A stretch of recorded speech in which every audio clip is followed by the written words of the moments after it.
Hi friends, welcome to my channel. ಇನ್ನು ಇವತ್ತು ಬಂದು ಸೋಮವಾರದ ವ್ಲಾಗ್ ನಿಮ್ಮ ಹತ್ರ ಶೇರ್ ಮಾಡ್ಕೊಳ್ತಾ ಇದ್ದೀನಿ. ಇನ್ನು ಟೈಮು ಸುಮಾರು ಒಂದು 10:30 ಆಗಿತ್ತು ಅನಿಸುತ್ತೆ ನಾನು ವಿಡಿಯೋ ಸ್ಟಾರ್ಟ್ ಮಾಡಬೇಕಾದ್ರೆ. ದೀಪ ಬಂದಿದ್ವು, ದೇವ್ರ ದೀಪ. ನಿಜವಾಗ್ಲೂ ಕ್ವಾಲಿಟಿ ಮಾತ್ರ ತುಂಬ ಚೆನ್ನಾಗಿತ್ತು. ಎಷ್ಟು ವೇಟ್ ಇತ್ತಂದರೆ ಅದು ಸಖತ್ತಾಗಿ ವೇಟ್ ಆಯಿತು. ದೀಪ ತೊಗೊಳೋಣ ಅಂತೇಳ್ಬಿಟ್ಟು ನೋಡಿದೆ, ಬಟ್ ಒಂದೇ ಥರನೇ ಇದ್ದಿದ್ದು. ನನಗೆ ಬಂದು ಬೇರೆ ಥರ ಬೇಕಾಗಿತ್ತು.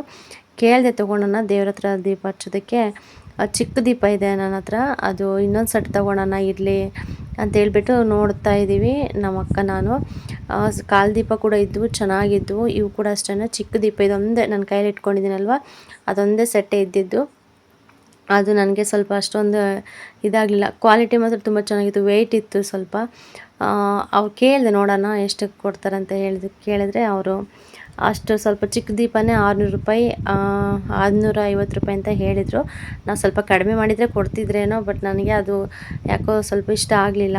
ಬೇಡ ಬಿಡೋಣ, ನೆಕ್ಸ್ಟ್ ಯಾವಾಗ ಬರ್ತೀರಾ ಅಂತ ಕೇಳಿದ್ವಿ. ಇನ್ನು ಒಂದು ವಾರ ಬಿಟ್ಕೊಂಬರ್ತೀನಮ್ಮ, ಅವಾಗ ಜಾಸ್ತಿ ಒಂದು ವೆರೈಟಿ ಇರೋ ದೀಪ ಎಲ್ಲ ತೊಗೊಂಬರ್ತೀನಿ, ಸದ್ಯಕ್ಕೆಲ್ಲ ಖಾಲಿ ಆಗಿಬಿಟ್ಟಿದೆ ಅಂತ ಹೇಳಿದರು. ಇನ್ನು ಖಾಲಿ ಆಗ್ತವೆ, ಏನಕ್ಕಂದರೆ ಇನ್ನು ಶ್ರಾವಣ ಬೇರೆ, ಇನ್ನು ಹಬ್ಬಗಳೆಲ್ಲ ಸ್ಟಾರ್ಟ್ ಅಲ್ಲ ಇವಾಗಿಂದ. ಅದು ತುಂಬ ಎಷ್ಟೊಂದು ದೀಪ ತಂದಿದ್ರಂತೆಲ್ಲ ಕೂಡ ಖಾಲಿ ಆಗಿದ್ದಾವೆ. ಅದಕ್ಕೆ ಇನ್ನೊಂದು ವಾರ ಬಿಟ್ಕೊಂಡು ಬರ್ತೀನಿ, ಬಂದರೆ ಬರ್ತೀನಿ ಹೇಳಮ್ಮ ಅಂತ ಹೇಳಿ ಹೋದರು. ಸರಿ ಅಂತ ಹೇಳಿಬಿಟ್ಟು ಇನ್ನು ಚಿಕ್ಕಪ್ಪ ಅವರೆಲ್ಲ ಕೂಡ ಕಲ್ಲು ಓಡಿಸ್ತಾ ಇದ್ದಾರೆ. ಇನ್ನು ಮನೆಯದೆಲ್ಲ ಸ್ವಲ್ಪ ರೆಡಿ ಮಾಡ್ಕೋಬೇಕಲ್ಲ, ಬೇಸ್ಮಟ್ಟು ಹಾಕೋವರೆಗೂ ಸ್ವಲ್ಪ ಕೆಲಸ ಇರುತ್ತೆ. ಅದಕ್ಕೋಸ್ಕರ ಒಂದು ಲೋಡು ದೊಡ್ಡ ಕಲ್ಲು ಮತ್ತು ಒಂದು ಲೋಡ್ ಚಿಕ್ಕ ಕಲ್ಲು ಓಡಿಸೋಣ ಅಂತ ಹೇಳಿಬಿಟ್ಟು ಇನ್ನು ನಮ್ಮ ಮಾವ, ನಮ್ಮ ಅಣ್ಣ, ಚಿಕ್ಕಪ್ಪ ಮತ್ತು ನಮ್ಮ ಧನು ಕೂಡ ಇದ್ದ. ಧನುವರೆಲ್ಲ ಕೂಡ ಹೋಗಿಬಿಟ್ಟು ಹಾಕೊಬಂದ್ರು ಒಂದು ಲೋಡು. ಹಾಕೊಬಂದ ತಕ್ಷಣವೇ ಪಾಪ ಅಲ್ಲಿಂದ ಕೂಡ ಎಲ್ಲ ಕೂಡ ಇದ್ರೊಳಗೆಲ್ಲ ಎತ್ತಿ ಹಾಕಿದ್ರು. ಅಂದರೆ ಎಲ್ಲ ಪಾಯೆಲ್ಲ ತೆಗ್ದಿದ್ರಲ್ವ, ಅದರೊಳಗೆಲ್ಲ ದೊಡ್ಡ ದೊಡ್ಡ ಕಲ್ಲೆಲ್ಲ ಹಾಕ್ಬಿಟ್ಟು ಇವಾಗ ಮರಳಿತ್ತಲ್ವ, ಮರಳೆಲ್ಲ ಅದ್ರ ಮೇಲೆ ತುಂಬ್ತಾ ಇದ್ದಾರೆ. ಇನ್ನು ಮರಳು ತುಂಬಿಬಿಟ್ಟು ನೀರು ಬಿಡಬೇಕು. ಇದಕ್ಕೆ ಜಾಸ್ತಿ ನೀರು ಬಿಡಬೇಕಂತೆ. ನಾವು ಎಷ್ಟು ನೀರು ಬಿಡ್ತೀವೋ ಅಷ್ಟೇ ಚೆನ್ನಾಗಿ ಕುತ್ಕೊಳ್ಳುತ್ತೆ ಇದು ಒಳಗೆ ಅಂತೇಳ್ಬಿಟ್ಟು. ಇನ್ನು ಸಂಪಲ್ಲಿ ಸ್ವಲ್ಪನೇ ನೀರಿದ್ದಿದ್ದು ಖಾಲಿ ಆಗಿಬಿಡ್ತು. ಸರಿ, ಎಷ್ಟಾಗುತ್ತೆ ಅಷ್ಟು ನೋಡೋಣ, ಸಾಯಂಕಾಲ ನೈಟೆಲ್ಲ ಮಳೆ ಬರ್ತಾ ಇರುತ್ತಲ್ಲ, ಹೆಂಗೋ ಆಗುತ್ತೆ, ಇಲ್ಲ ಟ್ಯಾಂಕರ್ ಗಿಡ ಓಡಿಸೋಣ ಅಂತ ಹೇಳಿ ಇನ್ನು ಮಾತಾಡಿಕೊಂಡು ಅವಕ್ಕೆ ಎಷ್ಟು ಬೇಕೋ ಅಷ್ಟು ಮಾತ್ರ ನೀರು ಎಲ್ಲ ವ್ಯವಸ್ಥೆ ಮಾಡಿದ್ರು. ಇಲ್ಲ ಮನೆಯಿಂದನೇ ಪೈಪೆಲ್ಲ ತೊಗೊಂಡ್ಬಿಟ್ಟು ಇಲ್ಲಿ ಜಾಯಿಂಟ್ ಮಾಡಿ ಇದಕ್ಕೆ ಬಿಡೋಣ ಅಂತ ಹೇಳಿ ಎಲ್ಲ ರೆಡಿ ಮಾಡ್ತಾಯಿದ್ದಾರೆ. ಇನ್ನು ಚಿಕ್ಕಪ್ಪ ಅಷ್ಟೇ, ಸ್ವಲ್ಪ ಬಿಸಿಲು ಬಂದಿತ್ತು, ಅಷ್ಟೊಂದೇನು ಇಲ್ಲ, ಬಿಸಿಲು ಸ್ವಲ್ಪ ಲೈಟಾಗೇ ಇತ್ತು. ಇದು ಬಂದು ಸಂಜೆ, ಮತ್ತು ಸಂಜೆ ಕೂಡ ಒಂದು ಚಿಕ್ಕಲ್ಲು ಒಂದು ಲೋಡ್ ತೊಗೊಂಬಂದರು. ಫುಲ್ಲು ಒಂದು ಲೋಡೆಲ್ಲ ಹಾಕಿದ್ದಾರೆ. ಮತ್ತು ಬೇಕಾಗುತ್ತೆ ಅಂತೇಳ್ಬಿಟ್ಟು ಇನ್ನು ಬೇಸ್ಮೆಂಟ್ ಸ್ಟಾರ್ಟ್ ಮಾಡಬೇಕು. ಇನ್ನು ಸಿಮೆಂಟು ಮರಳು ಅದೆಲ್ಲ ಕೂಡ ರೆಡಿ ಮಾಡಿಕೊಂಡು ಒಂದು ಸತಿ ಇಟ್ಕೊಳ್ಳೋಣ ಅಂತ ಹೇಳಿಬಿಟ್ಟು ಎಲ್ಲ ಕಲ್ಲೆಲ್ಲ ಓಡಿಸ್ತಾ ಇದ್ದಾರೆ. ಇನ್ನು ಕಲ್ಲೆಲ್ಲ ಓಡಿಸ್ಬಿಟ್ಟು ಮತ್ತು ಸಿಮೆಂಟ್ ಅಂತೂ ಬೇಕೇ ಬೇಕಾಗುತ್ತೆ. ಇನ್ನು ಸಿಮೆಂಟ್ ಅದೆಲ್ಲ ತೊಗೊಂಬಂದು ಇನ್ನು ಒಂದು ಬುಧವಾರ ಗುರುವಾರದಿಂದ ಸ್ಟಾರ್ಟ್ ಮಾಡಬೇಕು ಅಂತ ಹೇಳ್ಬಿಟ್ಟು ಇನ್ನು ಎಲ್ಲ ಮುಂಚೆನೇ ರೆಡಿ ಮಾಡ್ಕೊತಾ ಇದ್ದಾರೆ. ಇನ್ನು ಚಿಕ್ಕಮ್ಮ ಕೂಡ ಇರಲಿಲ್ಲ, ಚಿಕ್ಕಮ್ಮ ಕೆಲ್ಸಕ್ಕೆ ಹೋಗಿದ್ರು. ಇನ್ನು ಕಲ್ಲೆಲ್ಲ ಓಡಿಸ್ತಾರಲ್ವ, ಇನ್ನು ನಾನು ಇನ್ನೇನು ಮಾಡೋಣ, ಕೆಲ್ಸಕ್ಕಾದರೂ ಹೋಗ್ತೀನಿ ಅಂತ ಹೇಳಿಬಿಟ್ಟು ಇನ್ನು ಚಿಕ್ಕಮ್ಮ ಇರಲಿಲ್ಲ, ಅವರು ಕೂಲಿ ಹೋಗಿದ್ರು. ಇನ್ನು ಇವರೇ ಮನೆಯಲ್ಲಿ ಎಷ್ಟು ಜನ ಇದ್ರು ಅಷ್ಟು ಜನ ಕೂಡ ಎಲ್ಲ ವ್ಯವಸ್ಥೆ ಮಾಡ್ಕೊತಾ ಇದ್ದಾರೆ. ಎಲ್ಲ ಕೂಡ ಒಂದು ಸ್ವಲ್ಪ ಜವಾಬ್ದಾರಿಯಿಂದನೇ ಎಲ್ಲ ಮಾಡ್ಕೊತಾ ಇದ್ದಾರೆ. ಇನ್ನು ಚಿಕ್ಕಪ್ಪ ಕೂಡ ಇರ್ತಾರಲ್ವ, ಏನೂ ಇದಿಲ್ಲ, ಎಲ್ಲ ನಮ್ಮ ಮಾವ ಕೂಡ ಇರ್ತಾರಲ್ವ, ಏನು ತೊಂದರೆ ಇಲ್ಲ, ಆರಾಮಾಗೆ ಮಾಡ್ಕೊಂಡು ಹೋಗ್ತಾ ಇರ್ತಾರೆ. ಸಂಜೆ ಆಗಿತ್ತು ಮತ್ತು ಚಿಕ್ಕಮ್ಮ ಕೂಡ ಬಂದರು ಕೆಲಸದಿಂದ. ಇನ್ನೇ ನೋಡ್ತಾ ಇರ್ಬೋದು, ಕರಿಬೇವು ಎಷ್ಟು ಫ್ರೆಶ್ ಆಗಿತ್ತು ಅಂದರೆ ಸಖತ್ತಾಗಿತ್ತು. ಅಂದರೆ ಜಾಸ್ತಿ ಬಲ್ತೋಗ್ಬಿಟ್ಟಿತ್ತು ಎಲ್ಲನೂ. ಒಂಥರ ಇಟ್ಕೊಂಡ್ರೆ ಕೈಯಲ್ಲಿ ಒಂಥರ ರಫ್ ಅನ್ನೋ ಥರ ಇತ್ತದು, ಒಂಥರ ರಫ್ ಥರ ಇತ್ತು. ಅಷ್ಟೊಂದು ಸ್ವಲ್ಪ ಎಳೆದ ಕೂಡ ಅನ್ನಿಸ್ತಾ ಇರಲಿಲ್ಲ, ಒಂಥರ ಏನೋ ಇಟ್ಕೊಂಡಿದ್ವಿ ಕೈಯಲ್ಲೇ ಅನ್ನೋ ಥರ ಇತ್ತು. ಎಲೆ ಅಂತೂ ದಪ್ಪ ಅಂದರೆ ಸಖತ್ತು ದಪ್ಪ ಬಂದುಬಿಟ್ಟಿತ್ತು, ಅಷ್ಟು ಚೆನ್ನಾಗಿತ್ತು, ಎಲ್ಲ ಫುಲ್ ಬಲ್ತೋಗ್ಬಿಟ್ಟಿತ್ತು. ಸದ್ಯಕ್ಕೆ ಇರಲಿಲ್ಲ ಅಂತೇಳ್ಬಿಟ್ಟು ಇನ್ನು ತೊಗೊಂಬಂದು ಎಲ್ಲ ಬಿಡಿಸಿ ಇಡ್ತಾಯಿದ್ದಾರೆ. ಹೆಂಗೋ ಚೆನ್ನಾಗಿರುತ್ತೆ ಅಂತೇಳ್ಬಿಟ್ಟು ಇನ್ನು ಸಂಜೆಗೆ ಬಂದು ನಾನು ಸ್ವಲ್ಪ ಅವಲಕ್ಕಿ ಮಾಡೋಣ ಅಂತ ಹೇಳ್ಬಿಟ್ಟು ಎಲ್ಲ ರೆಡಿ ಮಾಡಿ ಇಟ್ಕೊಂಡಿದ್ದೆ. ಹಸಿಮೆಣ್ಸಿನ್ಕಾಯಿ, ಟೊಮೊಟೊ ಮತ್ತು ಈರುಳ್ಳಿ ಅದೆಲ್ಲ ಕಟ್ ಮಾಡಿ ಇಟ್ಕೊಂಡಿದ್ದೆ. ಚಿಕ್ಕಮ್ಮ ಕೂಡ ಫ್ರೆಶ್ ಕರಿಬೇವು ತಂದ್ರಲ್ಲ, ಅದನ್ನು ಕೂಡ ತೊಗೊಂಡೆ, ಒಂದೆರಡು ಎಳೆಸ್ಲು ತೊಗೊಂಬಿಟ್ಟು ಎಲ್ಲ ರೆಡಿ ಮಾಡ್ಕೊಂಡು ಅರ್ಧ kg ತರಿಸಿದ್ದೆ. ಇನ್ನು ಧನು ಕೂಡ ಇದ್ನಲ್ವ, ಬೆಳಗ್ಗಿಂದ ಫುಲ್ಲು ಕೆಲಸ ಮಾಡಿ ಸುಸ್ತಾಗ್ಬಿಟ್ಟಿದ್ರು. ಅಟ್ಲೀಸ್ಟ್ ಊಟ ಮಾಡ್ತಾರೆ ಅಂತ ಹೇಳ್ಬಿಟ್ಟು ನಾನು ಒಂದು ಅರ್ಧ kg ಫುಲ್ ಅವಲಕ್ಕಿ ಮಾಡಿದೆ. ಎಣ್ಣೆ ಅದೆಲ್ಲ ಹಾಕ್ಬಿಟ್ಟು ಸ್ವಲ್ಪ ಜಾಸ್ತಿ ಕ್ವಾಂಟಿಟಿ ಎಲ್ಲ ಮಾಡಿದೆ, ತಿನ್ನಲಿ ಅಂತ ಹೇಳಿಬಿಟ್ಟು. ಇನ್ನು ಬೆಳಗ್ಗೆ ಟೈಮು ತಿಂಡಿ ಮಾಡೋದಕ್ಕಾಗೋದಿಲ್ಲ, ಯಾಕೆಂದರೆ ಕೆಲಸ ಮಾಡ್ತಾ ಇರ್ತಾರಲ್ವ, ಅವ್ರಿಗೆ ಹೊಟ್ಟೆ ತುಂಬ ಮುದ್ದೆ ಇರಬೇಕು, ಮುದ್ದೆ ಅನ್ನ ಆದರೆ ಮಾತ್ರ ಅವ್ರಿಗೆ ಸಮಾಧಾನ ಆಗುತ್ತೆ. ಇಲ್ಲಾಂದರೆ ಬೆಳಗ್ಗೆದ ಸಂಜೆವರೆಗೂ ಕೆಲಸ ಮಾಡ್ತಾ ಇರ್ತಾರೆ. ಟಿಫನ್ ಅಂತೂ ಇಷ್ಟಪಡಲ್ಲ. ಅದಕ್ಕೋಸ್ಕರ ಇನ್ನು ಸಂಜೆ ಟೈಮ್ ಒಂದು ಸ್ವಲ್ಪ ಮಾಡೋಣ ಅಂತ ಹೇಳಿಬಿಟ್ಟು ಇನ್ನು ಮಾಡಿದೆ. ತುಂಬ ಚೆನ್ನಾಗಾಗಿತ್ತು ಟೇಸ್ಟ್ ಮಾತ್ರ. ಇನ್ನು ಅದ್ರ ಜೊತೆಗೆ ಮೊಸರು ಪ್ಯಾಕೆಟ್ ತರಿಸಿದ್ವಿ. ಇನ್ನು ಚಿಕ್ಕಮ್ಮನೇ ತರಿಸಿದ್ರು ಮೊಸರು ಮತ್ತು ಅವಲಕ್ಕಿ ಚೆನ್ನಾಗಿರುತ್ತೆ ಕಾಂಬಿನೇಷನ್ ಅಂತ ಹೇಳಿ. ಇಲ್ಲಿ ನೋಡ್ತಾ ಇರ್ಬೋದು, ನಾನು ಬಂದು ತಣ್ಣೀರಲ್ಲೇ ನೆನೆಸ್ತೀನಿ ಅವಲಕ್ಕಿನ. 2 ಸತಿ ನೀಟಾಗಿ ಸ್ವಲ್ಪ ತೊಳೆದ್ಬಿಟ್ಟು ಆಮೇಲೆ ಹಂಗೆ ನೀರೆಲ್ಲ ಬಸಿದ್ಬಿಟ್ಟು ಹಂಗೆ ಪ್ಲೇಟ್ ಮುಚ್ಚಿ ಇಟ್ಬಿಡ್ತೀನಿ. ಆಮೇಲೆ ಒಗ್ಗರಣೆದೆಲ್ಲ ರೆಡಿ ಆದಮೇಲೆ ಅದರೆಲ್ಲ ಹಾಕ್ಬಿಟ್ಟು ನಾನು ನೀಟಾಗಿ ಮಿಕ್ಸ್ ಮಾಡ್ಕೊತೀನಿ. ಕೆಲವ್ರು ಏನಂದರೆ ಬಿಸಿನೀರು ಹಾಕ್ಬಿಟ್ಟು ನೆನೆಸ್ತಾರೆ ಅವಲಕ್ಕಿನ. ಬಿಸಿನೀರು ಹಾಕಿ ನೆನೆಸಿದ್ರು ಕೂಡ ಒಂಥರ ಮುದ್ದೆ ಥರ ಆಗುತ್ತೆ. ನಾವು ನಾರ್ಮಲಾಗೆ ತಣ್ಣೀರು ತೊಗೊಂಬಿಟ್ಟು ಅವಲಕ್ಕಿ ಹಾಕಿ ನೆನೆಸಿದ್ರೆ ಒಂಥರ ಉದ್ರಾಗಿ ಅನ್ನದ ಥರನೇ ಇರುತ್ತೆ. ನಾನು ಯಾವಾಗಲೂ ಅಷ್ಟೇ, ಮುಂಚೆ ಹಂಗೆ ಮಾಡ್ತಾಯಿದ್ದೆ ನಾನು ಕೂಡ, ಬಿಸಿನೀರು ಹಾಕ್ಬಿಟ್ಟು ನೆನೆಸ್ತಾ ಇದ್ದೆ. ಬಟ್ ಆ ಥರ ಇವಾಗ ನೆನೆಸಲ್ಲ ನಾನು.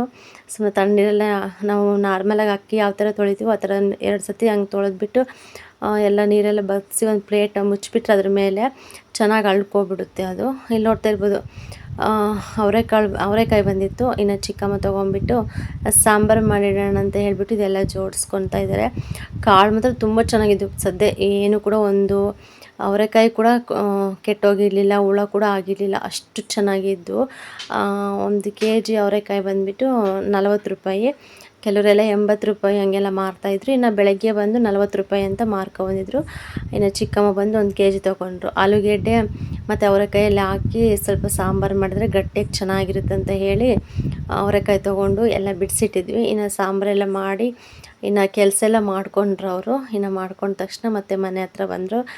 ನಮ್ಮ ಅಣ್ಣ ಕೂಡ ಚಳ್ಳಕೆರೆಗೆ ಹೋಗ್ಬಿಟ್ಟು, ನನ್ನ ತಮ್ಮ, ನಮ್ಮ ಅಣ್ಣ ಸ್ವಲ್ಪ ಮನೆಗೆ ಐಟಮ್ ಬೇಕಾಗಿತ್ತು. ಇದು ಜರಡಿ ಹಿಡಿತಾರಲ್ಲ, ಅಂದರೆ ಜರಡಿ ಬೇಕಾಗಿತ್ತು, ಇದು ಮರಳು ಹಿಡಿತಾರಲ್ವ, ಆ ಜರಡಿ ಕೂಡ ತೊಗೊಂಬಂದು, ಮತ್ತು ನೀರು ಪೈಪ್ ಬೇಕಾಗಿತ್ತು. ಚಿಕ್ಕಮ್ಮರಿಗೆ ನೀರು ಪೈಪ್ ಇರಲಿಲ್ಲ, ಅದು ಕೂಡ ತೊಗೊಂಬಂದು, ಮತ್ತು ಒಂದು ಚಲಿಕೆ ಅದೆಲ್ಲ ಕೂಡ ತೊಗೊಬಂದಿದ್ರು. ಏನೇನು ಐಟಮ್ ಬೇಕು ಅದೆಲ್ಲ ತೊಗೊಬಂದಿದ್ರು.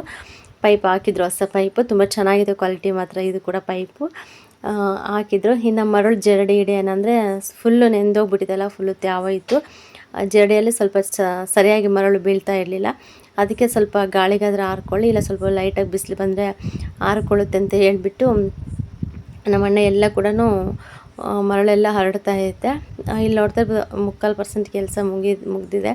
ಟ್ಯಾಂಕರ್ ಬರುತ್ತೆ ಅಂತ ಹೇಳಿದ್ರು. ಇನ್ನು ಟ್ಯಾಂಕರ್ ಬಂದ ತಕ್ಷಣ ಫುಲ್ಲು ಬೇಸ್ಮಟ್ಟ ಎಷ್ಟಿರುತ್ತೋ ಅಷ್ಟು ಎಲ್ಲ ಪಾಯ ತೆಗ್ದಿದ್ರಲ್ವ, ಅದ್ರೊಳಗೆಲ್ಲ ಫುಲ್ಲು ನೀರು ಬಿಟ್ಬಿಡೋಣ ಅಂತ ಹೇಳ್ಬಿಟ್ಟು, ಏನಿಲ್ಲ ಅಂದರೆ ಒಂದು ಮಿನಿಮಮ್ ಒಂದು 3/4 ಲೋಡ್ ನೀರು, ಟ್ಯಾಂಕರ್ ನೀರು ಬೇಕಾಗುತ್ತೆ ಅದಕ್ಕೆಲ್ಲ ಚೆನ್ನಾಗಿ ನೆನ್ಕೋಬೇಕಂದ್ರೆ.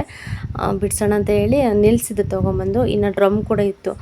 ಇನ್ನು ಡ್ರಮ್ಮೆಲ್ಲ ಹಿಡಿದ್ಬಿಟ್ಟು ಎಲ್ಲ ಕೊಡ ಮತ್ತು ಬಕೆಟ್ ಎಲ್ಲ ಕೂಡ ಒಂದು ಹತ್ರ ಇಟ್ಬಿಟ್ಟು ಇನ್ನು ವ್ಯವಸ್ಥೆ ಮಾಡಿದ್ವಿ. ಇನ್ನು ಅಷ್ಟರಲ್ಲಿ ಬಂತು ಟ್ಯಾಂಕರ್. ಬಂದ ತಕ್ಷಣ ಪೈಪ್ ಬಂದು ಇಲ್ಲಿ ಸಂಪಿತ್ತಲ್ವ, ನಮ್ಮದು ಚಿಕ್ಕದು ನಲ್ಲಿ ಇದೆ ಅಲ್ವ, ನಲ್ಲಿ ಇದು ಅದರೊಳಗೆ ಬಿಟ್ಬಿಟ್ಟು ಮತ್ತು ಈ ಕಡೆ ನೆಕ್ಸ್ಟು ಮೋಟ್ರ್ ಹಾಕಿದ್ವಿ.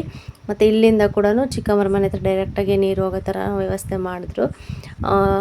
ಮಾಡಿದ ತಕ್ಷಣ ಇಲ್ಲಿ ನೋಡ್ತಾ ಇರ್ಬೋದು, ನಮ್ಮ ಮಾವ ಎಲ್ಲ ನೀರಿಗೆಲ್ಲ ಸ್ವಲ್ಪ ಜಾಗ ಮಾಡ್ತಾಯಿದ್ದಾರೆ. ಸ್ವಲ್ಪ ಚೆನ್ನಾಗಿ ನೆನ್ಕೊಳ್ಳಿ ಒಳಗಡೆ ಅಂತ ಹೇಳಿ ತುಂಬ ನೀರು ಬಿಡ್ತಾರೆ. ನಮ್ಮ ಎದುರು ಮನೆ ಅಕ್ಕ ಅಂತೂ 2 ಟ್ಯಾಂಕರ್ ನೀರು ಬಿಟ್ಟಿದ್ದು ಅವರು, ಅಷ್ಟೊಂದು ನೀರು ಬಿಟ್ಟಿದ್ರು. ಮತ್ತು ಇವಾಗ ಬೇಕಾಗುತ್ತೆ ಕಂಪಲ್ಸರಿ ಅಂತ ಹೇಳಿಬಿಟ್ಟು ಇನ್ನು ಡ್ರಮ್ಗೆ, ಬಕೆಟ್ಗಳಿಗೆ ಮತ್ತು ತೊಟ್ಟಿಗೆ ಎಲ್ಲ ಕೂಡ ತುಂಬಿಸ್ಕೊಂಡ್ಬಿಟ್ಟು ಇನ್ನು ಲಾಸ್ಟಲ್ಲಿ ಎಲ್ಲ ಕೂಡ ನೀಟಾಗಿ ಬಿಟ್ಕೊಂಡು ಬರ್ತಾಯಿದ್ದಾರೆ. ನಾವೆಷ್ಟು ನೀರು ಬಿಡ್ತೀವೋ ಅಷ್ಟು ಚೆನ್ನಾಗಿ ಬುನಾದಿ ಎಲ್ಲ ನೀಟಾಗಿ ಕೂತ್ಕೊಳ್ಳುತ್ತೆ ಅಂತ ಹೇಳ್ತಾ ಇರ್ತಾರೆ. ಅದಕ್ಕೋಸ್ಕರ, ಯಾಕೆಂದರೆ ಒಂದು ಸತಿ ಮನೆ ಕಟ್ತೀವಿ ನಾವು, ಆಗಲೆಲ್ಲ ಅದನ್ನು ಕಟ್ಟೋದಕ್ಕಾಗಲ್ಲ, ಇದು ಮಾಡೋಕ್ಕಾಗಲ್ಲ. ಮೇನಾಗಿರೋ ಇದೇನೇ ಗಟ್ಟಿ ಇಲ್ಲ ಅಂತಂದರೆ ಇನ್ನು ಎಂಥ ಬಿಲ್ಡಿಂಗ್ ಕಟ್ಟಿದ್ರು ಕೂಡ ಅದು ನಿಲ್ಲಲ್ಲ ಭೂಮಿ ಮೇಲೆ, ಆ ಥರ ಇರುತ್ತೆ. ನಾವು ಹಾಕೋ ಪಾಯ ಬೇಸ್ ಮಟ್ಟದಿಂದನೇ ನಮ್ಮ ಮನೆ ಗಟ್ಟಿಯಾಗಿ ನಿಂತ್ಕೊಳ್ಳೋಕೆ ಸಾಧ್ಯ. ಅದಕ್ಕೋಸ್ಕರ ಇನ್ನು ಬುಧವಾರದಿಂದ ಕೆಲಸ ಸ್ಟಾರ್ಟ್ ಮಾಡ್ತಾರೆ. ಅದಕ್ಕೋಸ್ಕರ ಇವತ್ತು ಎಷ್ಟಾದರೂ ಆಗಲಿ ನೀರೆಲ್ಲ ಬಿಡಿಸ್ಬಿಡೋಣ ಅಂತ ಹೇಳಿಬಿಟ್ಟು ಇನ್ನು ಟ್ಯಾಂಕರ್ ತೊಗೊಂಬಂದು ಬಿಡಿಸ್ತಾ ಇದ್ದಾರೆ. ಇವಾಗ ಟ್ಯಾಂಕರ್ಗಂತೂ ತುಂಬ ಡಿಮ್ಯಾಂಡು, ಯಾಕೆಂದರೆ ಇವಾಗ ಫುಲ್ಲು ದೊಡ್ಡೂರು ಊರು. ಅದಕ್ಕೋಸ್ಕರ ಇನ್ನು ತುಂಬ ಮನೆ ಕೂಡ ಬಂದುಬಿಟ್ಟಿದ್ದಾವೆ. ಆಲ್ಮೋಸ್ಟ್ ಎಲ್ಲರೂ ಕೂಡ ಮನೆ ಕಿತ್ಬಿಟ್ಟಿದ್ದಾರೆ. ಅದಕ್ಕೆ ನೀರು ಸಾಕಾಗ್ತಾ ಇಲ್ಲ. ಇನ್ನು ನಲ್ಲಿ ನೀರು ಬಿಡೋ ನೀರು ಕೂಡ ತುಂಬ ಕಡಿಮೆ ಬರ್ತಾ ಇದ್ದಾವೆ. ಇನ್ನು ಕುಡಿಯೋದಕ್ಕೆ ಮತ್ತು ಮನೆಗೆ ಬಳಸ್ಕೊಳ್ಳೋದಕ್ಕೇ ಸಾಕಾಗುತ್ತೆ. ಅಷ್ಟು ನೀರು ಬರೋದಿಲ್ಲ ಮನೆಗೆಲ್ಲ ಇದು ಮಾಡೋಷ್ಟೊತ್ತಿಗೆ. ಅದಕ್ಕೆ ಎಲ್ಲರೂ ಕೂಡ ಟ್ಯಾಂಕರ್ ಓಡಿಸ್ಕೊಳ್ಳೋ ವ್ಯವಸ್ಥೆ ಮಾಡ್ಕೊತಾ ಇದ್ದಾರೆ. ಇನ್ನು ನೈಟ್ ಆಯಿತು. ಇನ್ನು ಚಿಕ್ಕಮ್ಮ ಊರಿಗೆ ಹೋದರು ಮಡ್ಲಕ್ಕಿ ಹಾಕ್ಕೊಂಬರೋದಕ್ಕೆ. ನಮ್ಮ ಮಾವರ ಊರಿಗೆ ಹೋದರು. ಇನ್ನು ನಾನು, ನನ್ನ ತಮ್ಮ, ಚಿಕ್ಕಪ್ಪ, ನಮ್ಮ ಗುಂಡ, ನಾವು 4 ಜನ ಇದ್ವಿ.